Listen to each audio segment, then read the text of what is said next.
욥기 31장 31절부터 마지막 40절까지 말씀입니다. 욥의 마지막 말입니다. 욥의 마지막 담론이 시작됩니다. 오늘 본문으로 들어가십니다. 31절.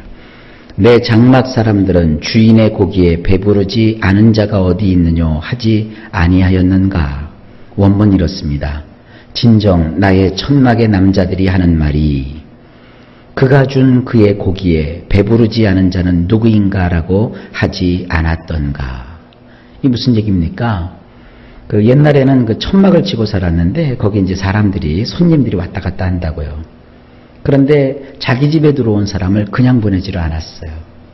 참 이거 우리나라도 옛날에 그랬죠. 집에 들어온 사람, 내 문 안에 들어온 사람, 식사 때 들어오면 절대 굶겨 내보내질 않았어요. 요즘은 안 그렇죠. 그냥 그저 자기만 챙기죠. 자기 식구, 자기 가족만 챙기는데 원래 우리 옛 조상들도 이런 동양의 풍습을 아주 좋은 풍습을 가지고 있었어요. 욥도 마찬가지입니다. 자기의 문간에 들어온 사람을 그냥 보낸 적이 없어요. 그리고 자기와 함께 하는 사람들에게 이 고기라고 하는 것은 말이죠. 오늘날도 귀한 손님 오면 고기 대접하잖아요. 손님이 왔는데 여러분 야채 샐러드를 잔뜩 해갖고 그것만 먹이시겠습니까? 평상시 먹지 않던 그런 고기 종류로 아주 음식을 맛있게 해서 대접을 하고 그러지 않습니까? 모처럼 부모님이 올라오셨는데 부모님 그냥 찬밥 드세요 그러는 사람이 어디 있어요. 아주 정성껏 식사를 대접하거나 아주 맛 좋은 특별히 고깃집에 이렇게 모시고 가서 고기를 실컷 드시도록 하잖아요. 그런 걸 생각하시면 돼요. 욥은 자기와 함께하는 사람뿐만 아니라 또 자기 집에 이렇게 잠시 들른 그런 손님들에게조차 푸짐하게 고기를 대접해드리며 그들을 존중해주는 삶을 살았다는 거예요. 그 다음에 32절. 실상은 나그네가 거리에서 자지 아니하도록 나는 행인에게 내 문을 열어주었노라. 원문이 이렇습니다. 밖에서 나그네가 유숙하지 않게 했으며 나의 문들을 행인을 위하여 나는 열어주었느니라. 그러니까 항상 욥의 뜰에는 이렇게 지나가는 나그네들과 또 이름 모를 그런 행인들을 위해서 처소를 마련해 놓고 그들을 돕고 그들을 이렇게 살펴주었다는 거예요. 세상에 이런 사람이 어디 있습니까? 이렇게 참 베풀고 배려하고 남을 선대하는 이런 선한 삶을 욥이 살았다는 겁니다. 33절. 내가 언제 다른 사람처럼 내 악행을 숨긴 일이 있거나 나의 죄악을 나의 품에 감추었으며. 원문 이렇습니다. 과연 아담처럼 내가 나의 잘못을 고의로 덮었었던가? 나의 범죄를 나의 품속에 감추려 했던가? 여러분 아담이 자기 죄를 가리기 위해서 무화과나무 잎을 엮어갖고 치마를 만들어서 입고 어디로 숨었어요? 그 나무 뒤에 이렇게 숨었다고요. 하나님의 낯을 피하여 그가 숨었어요. 죄를 지으면은요 먼저 자기를 감춰요. 무화과나무 잎사귀로 치마를 만들어서 자기의 치부를 가리는 것처럼 자꾸 자기의 죄를 감춰요. 그리고 또 한 가지는 뭡니까? 피해요. 피해서 깊숙한 곳에 숨어요. 이상하게 죄를 지으면 그런 마음이 있죠. 그게 참 인간이라는 건 옛날 사람이나 지금이나 똑같아요. 그런데 욥은 자기는 그렇게 고의로 자기 죄를 덮든지 아니면 자기 깊숙한 품속에다가 죄악을 감추거나 하는 삶을 살지 않았다는 거예요. 34절. 내가 언제 큰 무리와 여러 종족의 수모가 두려워서 대문 밖으로 나가지 못하고 잠잠하였던가. 원문 이렇습니다. 정녕 내가 많은 사람들의 함성 소리를 무서워했던가? 여러 부족들의 경멸로 내가 낙담했던가? 내가 잠자코 있으며 문간을 나가지도 못하였던가? 여러분이 혹시 대통령이 됐다고 한번 생각을 해보세요. 근데 민중들이 반기를 들었어요. 민중 봉기가 일어났어요. 대통령인 내가 나라를 잘못 다스리고 국정을 잘못 이끌어 나가면 백성들이 큰 피해를 봐요. 그래서 백성들이 견디다 못해가지고 봉기가 일어났어요. 옛날에 우리나라에 동학혁명이 일어났듯이 프랑스에서 프랑스 혁명이 일어났듯이 그들이 민중봉기를 일으켰어요. 그러면 그 대통령인 내가 마음이 얼마나 졸였겠어요. 이 욥은 그렇게 얘기하는 겁니다. 나는 많은 사람들의 함성 소리를 무서워했던 적이 없다. 이 욥이라는 사람은 부자였습니다. 여러분, 부자는 그만큼 사회적인 책임도 크다는 거 아시죠? 부자는 세금도 많이 내야 되고요. 그의 그 부유함 속에 많은 사람들이 그에게 깃들여 살지 않습니까? 그들을 먹여 살려야 되고요. 그들을 또 행복한 삶을 살 수 있도록 보장해 줘야 되는 그런 부자로서의 책임이 있다고요. 자기 혼자만 잘 먹고 잘 살면 그건 진정한 부자가 아니에요. 그리고 또 이 욥은 그 본문에도 나오지만 저명 인사였어요. 성문 그 법정에 나가면 모두가 그 앞에서 일어섰고 그를 맞이했고 사회적인 어떤 영향력을 미치는 사람이었어요. 사람들이 그를 존경하고 존중할지언정 그에게 반기를 들고 욥 때문에 우리가 못 살겠다 하는 그런 일을 벌이지 않았다는 거예요. 그리고 한 나라와 한 지역에 살지만 거기에 많은 부족들이 있다고요. 우리나라도 가만 보면은요, 부족 국가예요.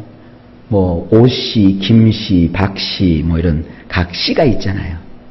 각 그 성별로 많은 다양한 사람들이 대한민국이라는 한 나라를 구성하여 사는 것처럼 욥도요, 그 당시의 사람들이 부족별로 자기의 그 조상별로 서로가 한 일가를 이루면서 살았다고요.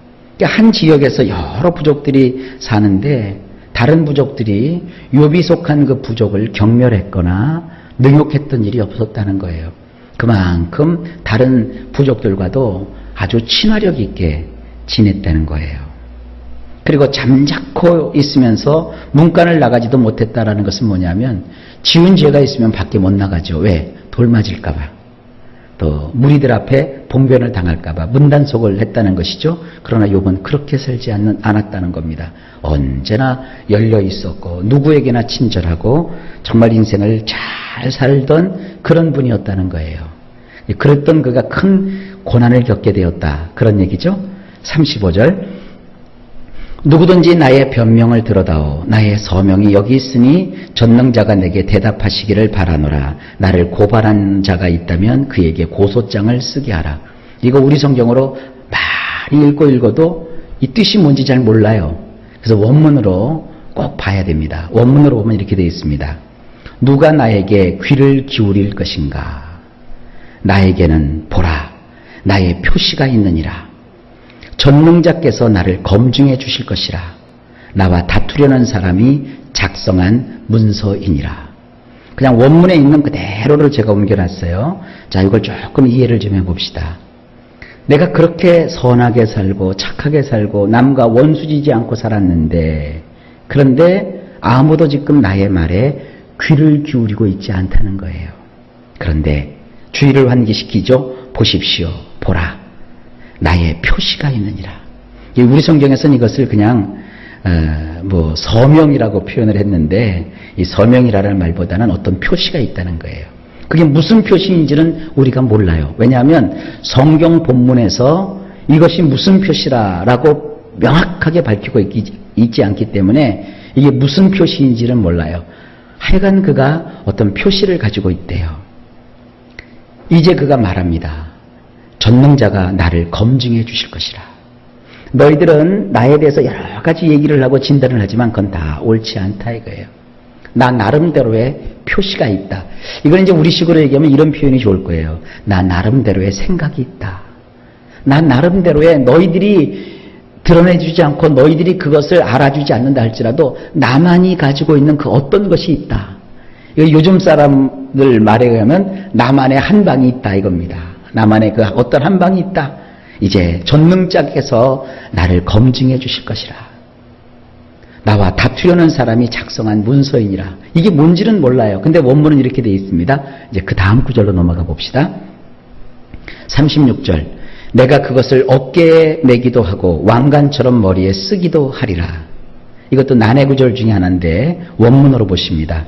행여라도 나의 어깨 위에 그것을 올려놓거나 나에게 장식들이라도 되는 양 그것을 두르지 않으리라. 자, 이것이 이겁니다. 나에게 어떤 표시가 있다.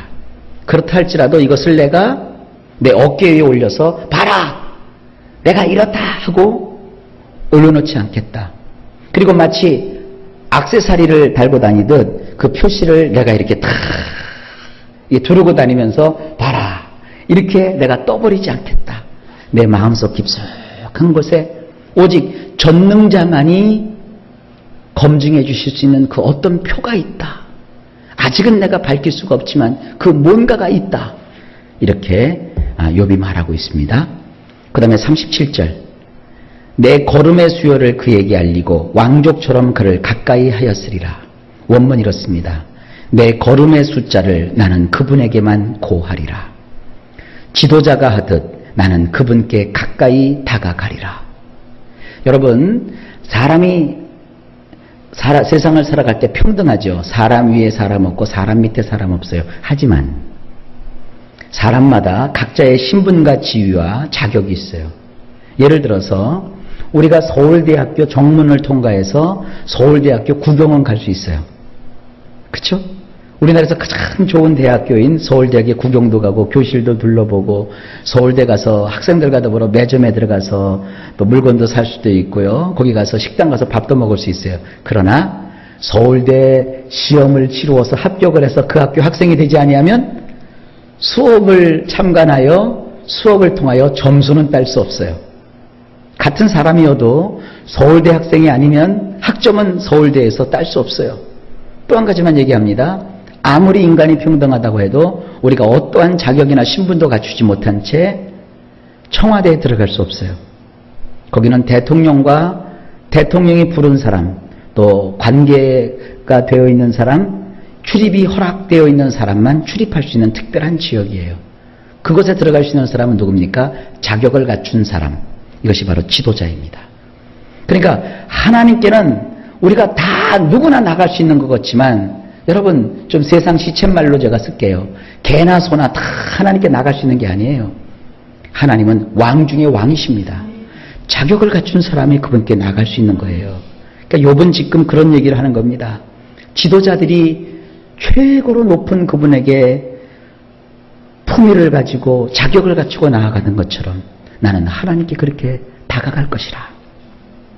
그분은 나의 인생의 걸음의 숫자를 다 알고 계신데 나는 내가 걸어온 삶의 발자취를 이제 너희들에게 얘기하지 않겠다. 하나님께만 얘기하겠다. 여러분, 그래요. 사람의 위로를 받고 사람에게 뭘 이렇게 사정을 하는 것도요, 그게 한계가 있어요. 결과적으로는 하나님만이 하세요. 아주 결정적인 순간에는 하나님께만 나가야 돼요. 지금 이제 막바지에 다다른 거예요. 이제 벌써 이 문학적인 기법을 통해 보면 욥이 이제 사람들에게 하는 얘기는 다 끝났다는 거예요. 38절. 만일 내 밭이 나를 향하여 부르짖고 밭이랑이 함께 울었다면, 원문 이렇습니다. 나를 대적하여 나의 토지가 절규했다거나 밭고랑들이 하나가 되어 울었던가. 나는 땅에 대해서도 정직한 삶을 살았다는 겁니다. 넘어갑시다. 39절. 만일 내가 값을 내지 않고 그 소출을 먹고 그 소유주가 생명을 잃게 하였다면, 원문 이렇습니다. 만일 그것의 힘을 내가 돈도 치르지 않고 먹어버렸거나 그것의 주인들의 내패시를 내가 날려버렸다면, 내가 좀 가졌다고 해서, 내가 지위가 있다고 해서 그 순박한 소작농들을 착취했거나 남의 것을 앗아간 그런 적도 없다. 근데 너희들은 그것을 몰라주는구나. 내가 이렇게 정직하게 살고 바르게 살고 합당하게 살려고 했는데 너희들은 이것을 모르는구나. 그러나 나는 이제 너희들이 나를 향하여 그렇게 수없이 비난을 했고 수없이 나쁜 말을 많이 했다. 마치 법원에다가 고소장을 넣듯이 너희가 나를 그렇게 궁지에 몰아넣지 않았는가. 좋다. 너희들이 나를 위해서 쓴 그 고소장을 내가 가지고 있다. 그런데 나에게는 한 표가 있다. 내가 이 표를 내밀며 하나님께 나갈 것이다. 나는 하나님께 나갈 수 있는 그런 자격을 갖춘 자이다. 이제는 내가 너희들에게 고하지 않고 하나님께 나가서 하나님께 이 표를 보이며 너희들이 나를 향하여 했던 그 수많은 고소장들을 보여주며 내가 하나님의 판정을 받겠다. 지금 그런 아주 결연한 내용입니다. 마지막 밀 대신에 가시나무가 나고 보리 대신에 독보리가 나는 것이 마땅하니라 하고 욥의 말이 그치니라. 원문이 이렇습니다. 밀 대신에 가시가 보리 대신에 유해한 잡초가 산출되었을 것이라. 욥이 여러 말하기를 끝마쳤더라. 이게 무슨 얘기입니까? 너희 말이 사실이라면, 너희의 말대로 내가 그러한 죄를 졌다면 밀 대신에 가시가 났을 것이고 보리 대신에 유해한 잡초가 선출되었을 것이다. 이제 나는 너희들의 판단을 기다리지 않는다. 하나님께 가서 하나님의 판단을 기다리겠다. 과연 나의 인생에 가시나무가 돋고 나의 인생에 잡초가 무성한 것이 내가 지은 죄 때문이었는지 내가 이제 창조주에게 물어보겠다. 지금 이겁니다. 그러면서 욥이 모든 말을 맞춰요. 이제 그 다음 부분에는 아주 특별한 인물이 나옵니다. 엘리후라고 하는 아주 수수께끼 같은 인물이 나와서 여러 가지 말을 아주 장황하고 길게 꽤 많아요. 분량이. 그걸 말합니다. 그런 다음에 정말 하나님이 나타나셔요. 그래서 욥을 이제 하나님께서 이렇게 회복시켜 주시는 그 장면이 나옵니다.